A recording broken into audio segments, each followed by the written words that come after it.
How you doing, guys? It's Alessandro here from Spicy Moustache with some new tips in order to help you create your own green area, indoor or outdoor, following the principle of do as nature does. I've been asked many times how to start a garden from scratch, but I never actually shown the process of how I do it, even if I helped many different people to create their own growing space. If you just moved into a new place, or if you have an unused space outdoor, you need some basic steps and tools in order to start growing your own fresh food at home. However, it could be really confusing, especially online, because people tend to make things overcomplicated. Today, I'm helping some friends to build their dream garden, and I'm gonna show you step by step what I do in order to start achieving such a dream. So dig up the like button, and today I'll show you how to start a garden for the next season, start growing your own food, and reduce your wastage by making a compost pile.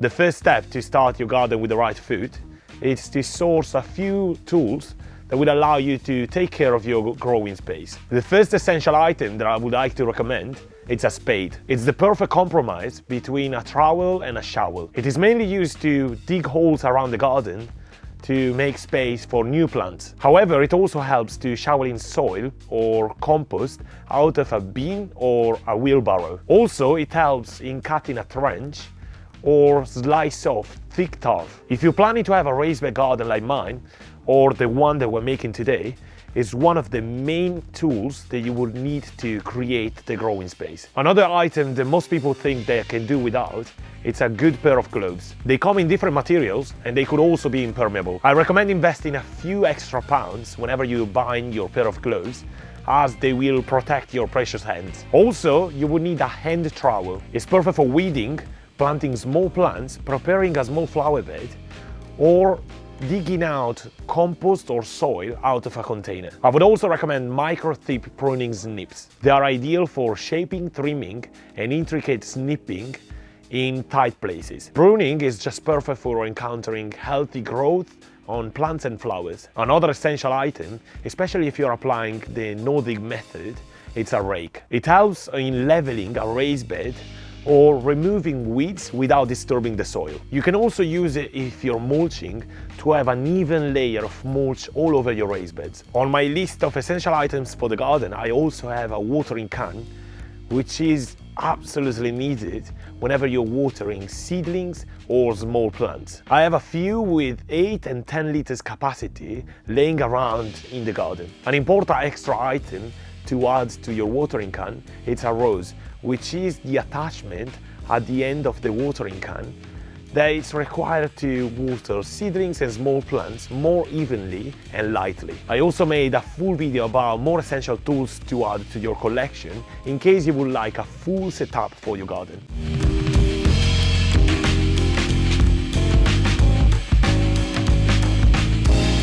The first thing that you're going to need in the garden, which I highly recommend to start straight away before you even start setting up your garden, it's a compost pile. It's extremely easy to make, and first of all, it will provide a great amount of organic matter that you won't have to buy from the shop, but you can use to fertilize your garden and grow your own food. And also, it will reduce the wastage coming from your household and coming from your garden. You could either grow plants straight in compost, mature compost produced by your compost pile, or you can mix it with your soil to feed your plants. All you need to use is 3 pallets, which are going to be the main structure for your compost pile. You can join them by simply using metal wire, which works great, or screws if you prefer to use those.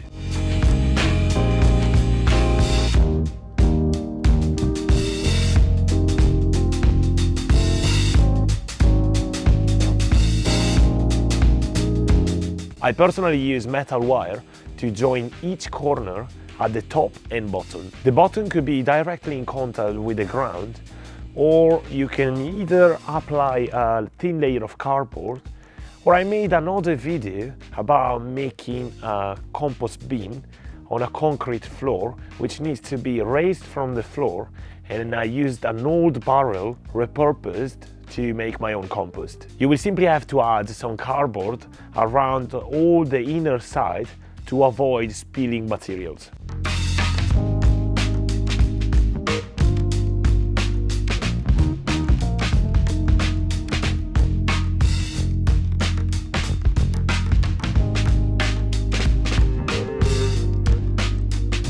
I will also add some corrugated plastic at the top to protect my compost pile from the rain and so from excess moisture. Just remember to fill up your pile with about 6 to 10 inches of green material and top it off with a thin layer of brown material to have the right ratio to start your compost pile. Don't be too fussy about the exact ratio to add to your compost pile, because as long as you have nitrogen, which are plant materials or even the vegetables coming from your household, and carbon, which could include cardboard or wood chips, the composting process will happen anyway. To close your compost pile at the front, you could either add some wooden boards at the bottom upwards the more you fill up your compost pile, or you can use another pallet and close it with some hinges or just some metal wire. The next thing that we're going to make, it's a raised bed garden, which you will use to start growing your own food. First of all, we will need to source some wood. We are using these boards, which are heat treated,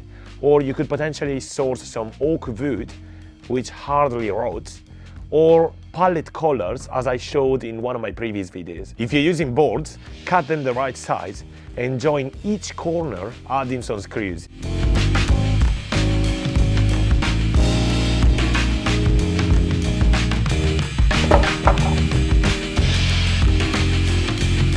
Place them on the ground and add a layer of cardboard if you have weeds or grass growing, and this will stop it from growing through. However, you will still have some weed or grass growing through, so you will just have to pluck them off by hand or use a tool to remove them, and the cardboard will just disappear, decomposing over a couple of months. Alternatively, you can just skip this step if you have just bare ground without weeds or grass. Add a layer of roughly 15 centimeters organic compost to your raised bed, and it will be ready to be planted up straight away to grow your own food. I will use a dibber to plant the plants in the garden to have a minimal disturbance of the soil.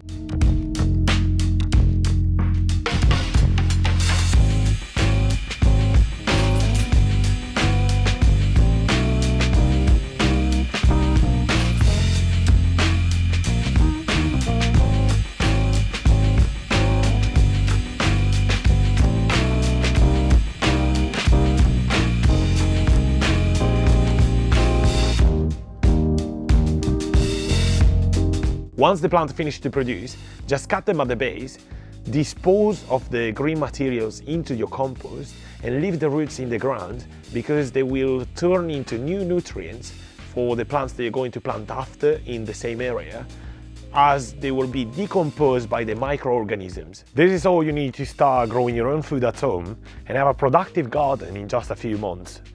I hope you liked today's video, and if so, please subscribe to my channel, turn on the notification settings so you can be notified every time I post a new video, and I'll see you next Friday for a new episode. Thank you so much for watching. See ya.